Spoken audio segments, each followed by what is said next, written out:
Colossians 3. Therefore, if you have been raised with Christ, keep seeking the things that are above, where Christ is, seated at the right hand of God. Set your minds on the things that are above, not on the things that are on earth. For you have died, and your life is hidden with Christ in God. When Christ, who is our life, is revealed, then you also will be revealed with him in glory. Therefore, treat the parts of your earthly body as dead to sexual immorality, impurity, passion, evil desire, and greed, which amounts to idolatry. For it is because of these things that the wrath of God is coming upon the sons of disobedience. And in them you also once walked when you were living in them.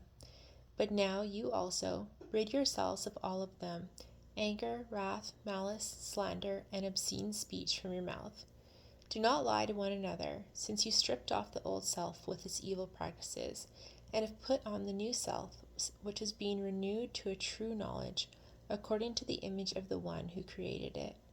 A renewal in which there is no distinction between Greek and Jew, circumcised and uncircumcised, barbarian, Scythian, slave, and free. But Christ is all and in all.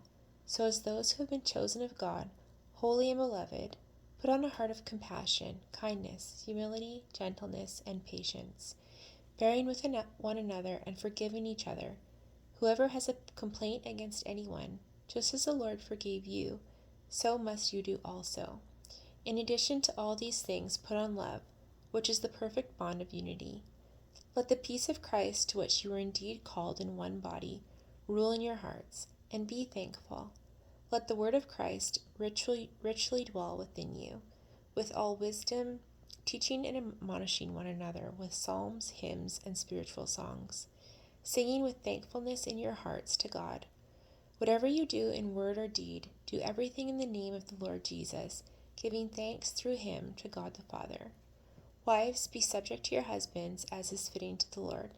Husbands, love your wives, and do not become bitter against them.